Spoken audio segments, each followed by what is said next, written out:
This is the discovery of Israel Anderson, and I'm sharing his outstanding research with you. Looking at the birth date of Jesus, there's a lot of discussion. Let's explore the plain biblical evidence for the birth of Jesus, right in the Bible. Some may say it's not in the Bible, but sometimes it takes a lot of reading and understanding for the pieces to connect. Many others know about this, but it's not widely known.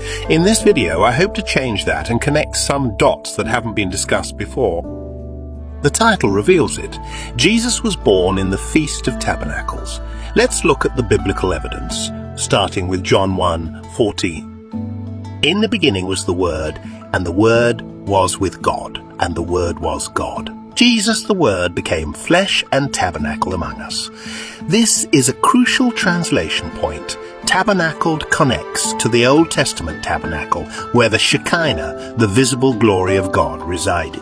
This change in understanding sheds light on the timing of Jesus' birth.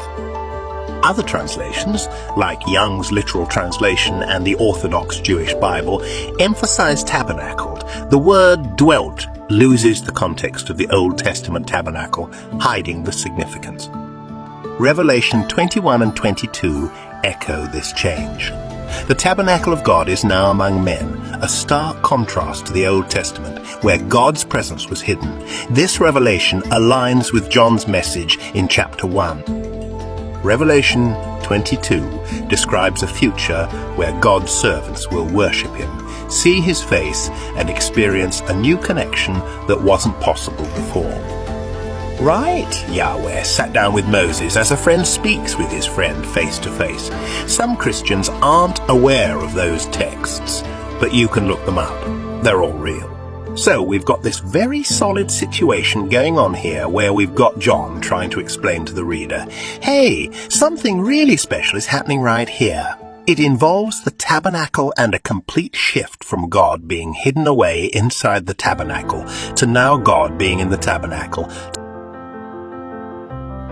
Everyone has access to him.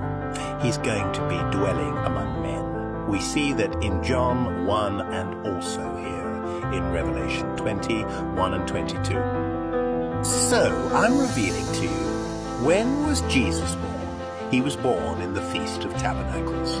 But I'm building the case for you. You can see all these interconnecting parts. There's one big story here that John is trying to explain. Who wrote it? John.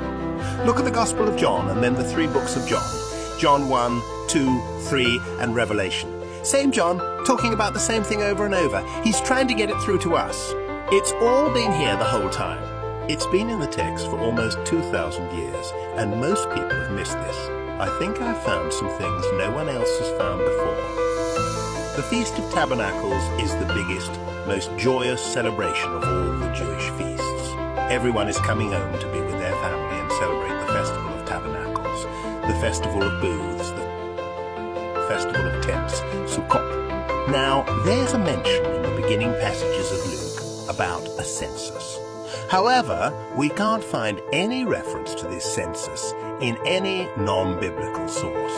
It's quite contentious. Some Bible scholars find it strange. The census simply never took place. Luke, too, mentions a census at the time of Emperor Augustus, ordering a census of the Roman Empire while Quirinius was governor of Syria.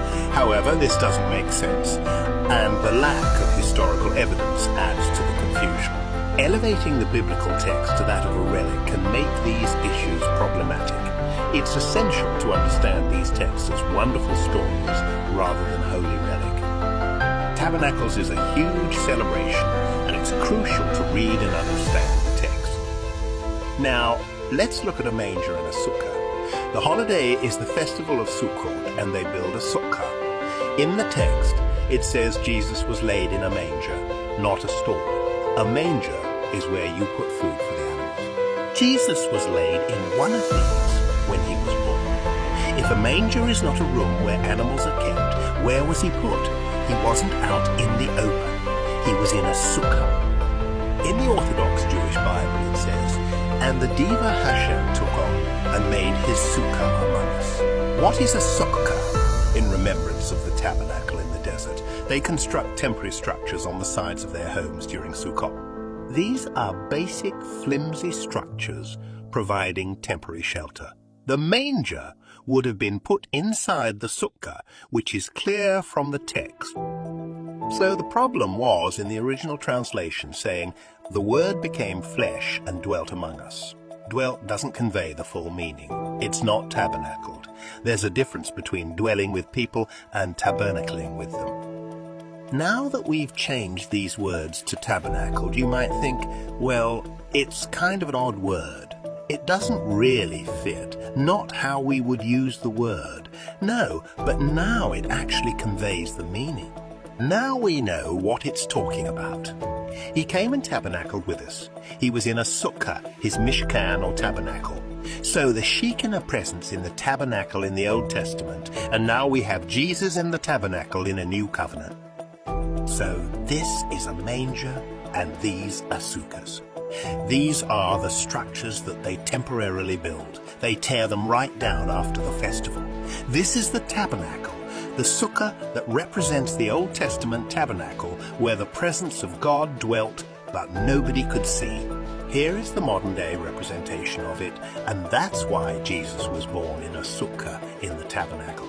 But now all people have access to him. Everyone can see him. Everyone can see him. Hopefully, for some people, this is just blowing your mind. Once you start learning a few of these things, at first you hear me talking about John 1:14. I've done it in isolation before without showing any other stuff like this, maybe. But then when you start to see this whole picture, for me, like, oh wow, there's no doubt about this. Jesus was born on the Feast of Tabernacles, and it would have been born on the first day of the Feast of Tabernacles. You could say maybe the second day. Why not the last day or the middle? Because you want to be using this dwelling for a little while. It's the first day that is the big celebration. You can say the last day is also a big celebration as well, but you're going to be born here. I think on the very first day of the Feast of Tabernacles. If you want to argue it was one of the other days, I don't care. I'm not going to argue with you. You accept whatever you want to, but I think there's a pretty darn good chance that the first day of the Feast of Tabernacles is the very evening, because Tabernacles every Jewish day begins at sunset, and he would have been born right after sunset on the first day of the Feast of Tabernacles. So when was that? That's the next question, right? When was that? When was that? When was that? Let's put this here to kind of cover the story. I think we've kind of covered this already. In the Old Testament, God's presence was hidden behind a veil in the tabernacle, but God's Son, God's messenger, became a man, a human, and tabernacled with us, and we get to see him. Jews believe God resided in the tabernacle. Now, Jesus resides in the tabernacle, the sukkah. This is a sign to the Jews that Jesus really is God's Messiah. Tishri 15. What is Tishri 15? Tishri 15 is a date in the Hebrew calendar. It is the first day of the Feast of Tabernacles. When was Jesus born? I don't know. What year was he born in? Because there's an argument, you see. There's a lot of discussion. Was he born in 1 BC or not?